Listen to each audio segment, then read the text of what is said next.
It's 1923. A German woman wheels a literal wheelbarrow full of cash down the street, not to buy a building, not to invest, just to buy a single loaf of bread. And by the next morning, that same pile of cash isn't even worth the paper it's printed on. Now ask yourself one question. What would have saved her? Not her savings account, not her government bonds, not her faith in the institutions she'd trusted her entire life. One gold coin. That's it. One coin, and she survives. Without it, she's wiped out overnight. And here is what almost nobody is saying out loud right now. The exact same machinery that destroyed her currency is running again. Same gears, same stages, different flag. And if you're still holding paper when it finishes what it's already started, you will feel exactly what she felt. So stay with me, because in the next few minutes I'm going to show you a four-stage pattern that has destroyed currencies across centuries, empires, republics, economic superpowers, all of them. And then I'm going to show you precisely which stage we are standing in right now, and why gold crossing $5,100 isn't a wild prediction. It isn't a sales pitch, it is arithmetic.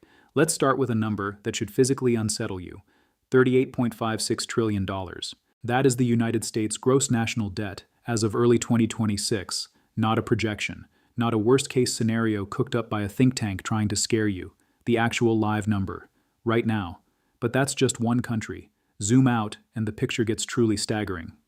The Institute of International Finance has put total global debt above $324 trillion. $324 trillion. Sit with that number for a moment, because that is the foundation underneath everything you own, everything you're paid, and everything you currently believe is stable. Now here's what makes this particular moment different from every other time someone has warned you about debt. There is a live trigger sitting right on top of all of it. A tariff shock, not theoretical, not a projection from an economics paper. Actual policy being discussed at the highest levels, a 15% global tariff, openly, right now. Markets are already reacting, and most people have absolutely no idea what that triggers beneath the surface. Here's the chain reaction they're missing. Tariffs go up, costs go up.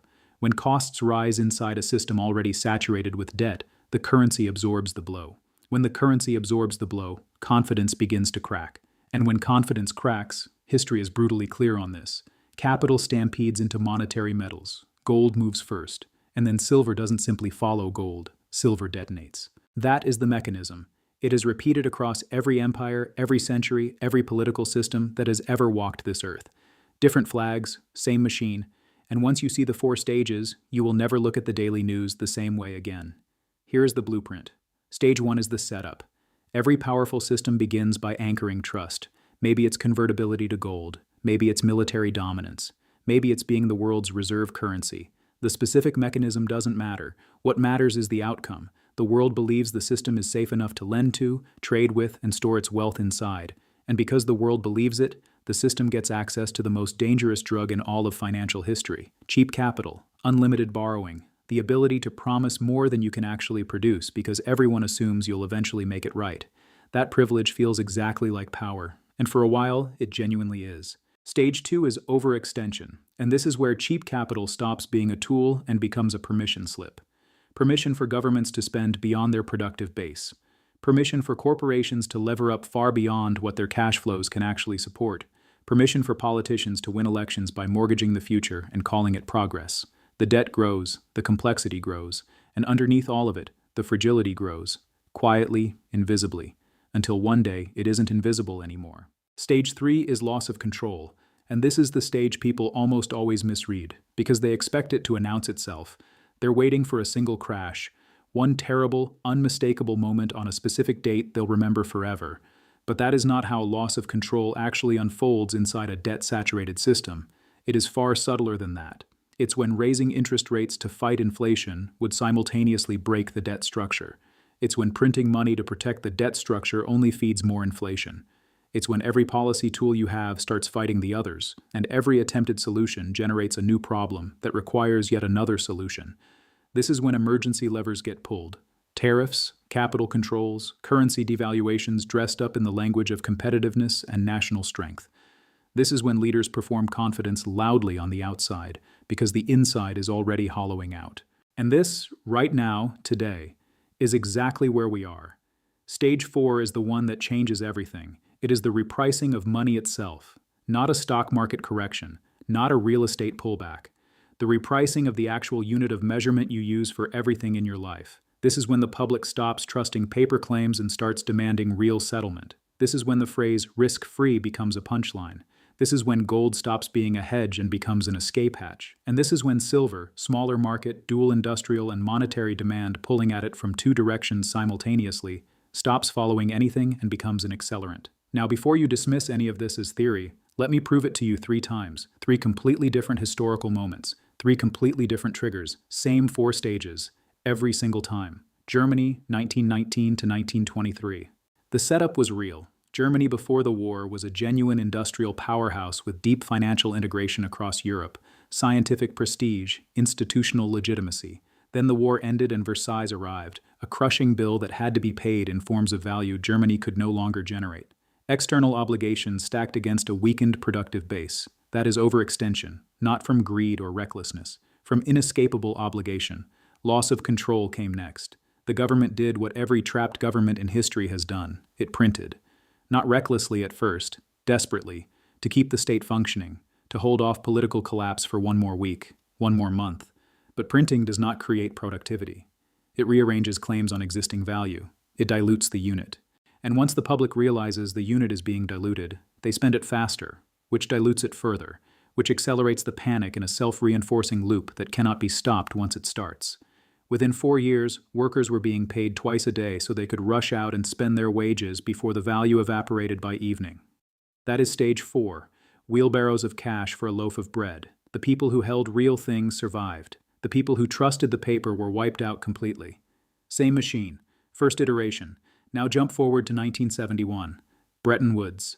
This one is closer to home, because it is our home. After World War II, the United States built the most powerful monetary architecture in human history.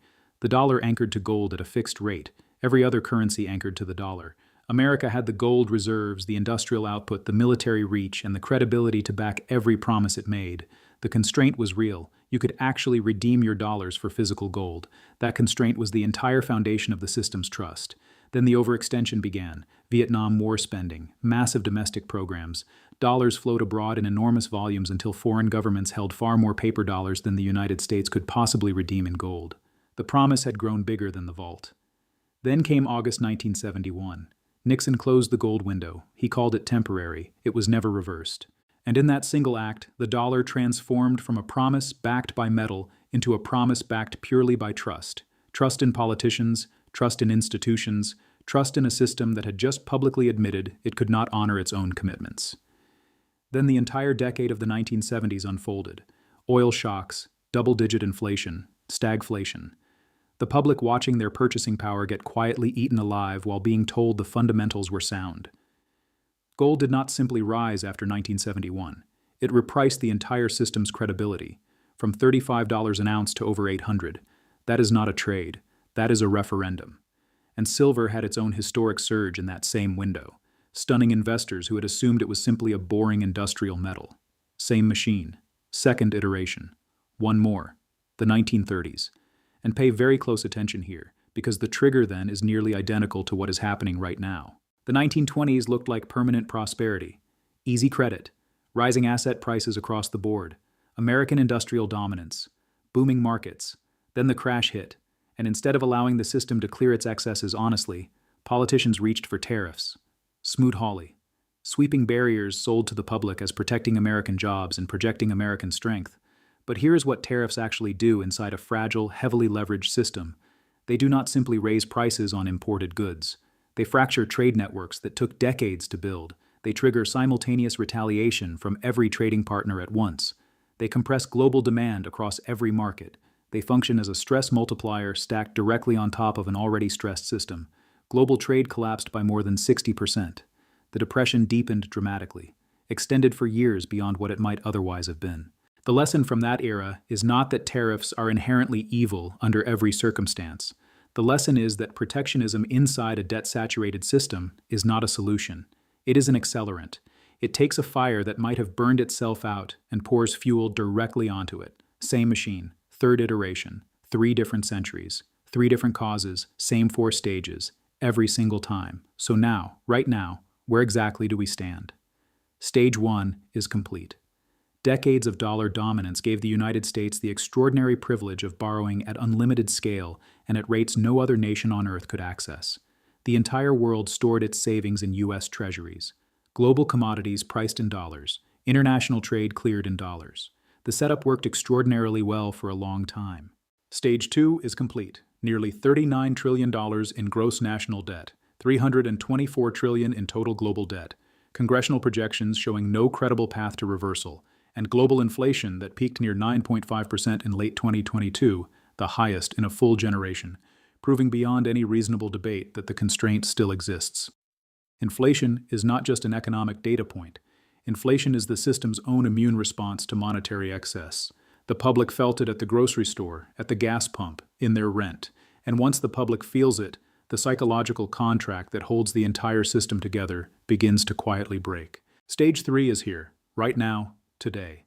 And if you want to know how to recognize it with certainty, look at the tools being deployed. A sweeping 15% global tariff discussed openly at the highest policy levels is not normal economic management. Normal policy is incremental, targeted, negotiated. What you reach for in an emergency is a sweeping, blunt instrument dressed up in the language of strategic strength. And the trap is already fully set. Raise rates aggressively to fight inflation. The debt structure fractures. Print money to protect the debt structure. Credibility erodes while inflation returns in a second wave. Every move makes the next problem worse. That is not political dysfunction. That is the textbook, mechanical definition of loss of control in a debt-saturated system. So what happens next? Why gold above $5,100? This is not about jewelry demand. It is not about mining cycles. It is about the ratio between the scale of paper claims in the global system and the scale of real, unencumbered settlement assets available to absorb them. In a world where debt is measured in the hundreds of trillions, and where the issuer of the world's reserve currency is trapped between inflation and insolvency with no clean exit, gold becomes the balance sheet absorber of last resort. And gold's move in stage 4 is never linear. It is a step change, a repricing. Because gold in this context is not pricing one bad quarter of economic data, gold is pricing the credibility of an entire monetary architecture. Now silver. Silver is the same story told with a completely different personality. Gold is the credibility metal, institutional, measured, deliberate. Central banks accumulate it quietly. Sovereign wealth funds hedge into it methodically. Gold moves first in a regime shift precisely because institutions move first. But silver is the volatility metal, the pressure release explosion, a far smaller market with industrial and monetary demand pulling at it from two directions simultaneously. When the general public finally understands what is happening, they all rush for the same door at the same moment. In a market that simply does not have the liquidity to absorb that rush in any orderly way, you do not get a modest rally, you get a spike, a gap, a move that shocks even the investors who already owned gold and thought they were prepared. That is why silver does not politely follow gold in stage 4. It overshoots, it shocks, it produces the kind of headlines that make people who were warned and chose comfort feel physically sick. Now let me take apart the 3 myths people use to stay comfortable. The first is that American exceptionalism makes this impossible here. Exceptionalism is real, but exceptionalism is not immunity. The reserve currency privilege is genuinely powerful, but it is also a pressure cooker when the issuer of that currency simultaneously becomes its largest debtor and must manage both domestic politics and global monetary confidence at the same time. And the world does not need to actively distrust America to begin diversifying away. It only needs to hedge. That hedging is already visible. In commodity deals settled outside the dollar system, in central bank gold purchases running at multi-decade record levels, in bilateral trade agreements explicitly structured to bypass dollar settlement. The diversification has already begun. It is simply quiet enough that most people haven't registered it yet. The second myth is that modern institutions have learned from history. Here is what institutions actually learn between crises: how to delay consequences more efficiently. They learn how to redefine the metrics that are deteriorating, how to move liabilities off the public balance sheet, how to socialize losses across entire populations while privatizing gains for the connected few. What they do not learn, what no institution in all of recorded history has ever learned, is how to repeal the underlying constraints. Debt is a constraint. Public trust is a constraint. And the phrase, "this time is different," has appeared in the Stage 3 narrative of every single monetary crisis in modern history, spoken with total confidence by serious, credentialed people right before the pattern finished its work on them. The third myth is that technology will offset all of this. Technology genuinely can increase productive output, and that's worth acknowledging, but it cannot retroactively erase $39 trillion in existing obligations. It cannot design a politically acceptable way to distribute pain fairly when living standards are compressing. It cannot stop a currency from repricing when the credibility underlying it has fractured in the public mind. So here is what this actually demands from you right now. Stop thinking in nominal terms. Stop framing what is happening as prices going up. Start understanding it as the measuring stick shrinking. That single shift, from prices rising to the unit being debased, changes everything about how you read the news and interpret what markets are telling you. Separate what carries counterparty risk from what does not. Bank deposits carry counterparty risk. Government bonds carry counterparty risk. Complex financial instruments built on top of other instruments carry layered counterparty risk all the way down the stack. Physical gold and silver held directly carry none. In stages 1, 2, and 3, that distinction feels academic. In stage 4, it is the entire game. Understand the behavioral difference between the two metals in a regime shift. Gold is the signal. Silver is the explosion.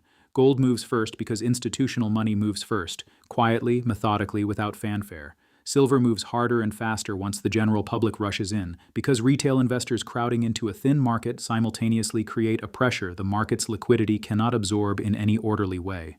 If you wait for silver's move to confirm what gold has already been signaling, you will find that you waited far too long. And finally, do not wait for an official announcement. There will be no press conference declaring that the monetary regime has changed. There will be no moment where a credible authority looks into a camera and tells you it is time to reposition. The official acknowledgement of a new regime always arrives after the repricing, not before it. The people who have historically preserved their wealth through these transitions did not predict the headline. They understood the mechanism, positioned accordingly, and then watched the headlines eventually confirm what the mechanism had already told them. Here is the single most important thing I want you to carry with you after everything you've just heard. The tariff shock is not the event you need to worry about. The tariff shock is the signal that Stage 3 has already arrived. Stage 3 never announces itself with a label. It shows up wearing the costume of routine policy debates, manageable market volatility, and daily headlines that feel disconnected from each other. But underneath all of them, the machine is running the same program it always runs when a highly leveraged system hits its limits. Delay pain today, amplify pain tomorrow. Maintain the appearance of control for as long as appearance is cheaper than reality. And when that calculation finally reverses, when maintaining the appearance costs more than simply letting reality through, Stage 4 does not move slowly. It moves all at once. Gold above $5,100 is not a fantasy number. It is the arithmetic output of a system trying to reconcile impossible promises with finite reality. It is what happens when hundreds of trillions of paper claims meet the hard limit of trust. And silver is what happens when the entire world tries to run through the door of real money at the same moment, and realizes the door is far smaller than the crowd pressing against it. The next video goes deeper into the architecture of how all of this was constructed, how the debt structure, the currency system, and the political incentive structure were each engineered in ways that make exactly this outcome not just possible, but structurally inevitable.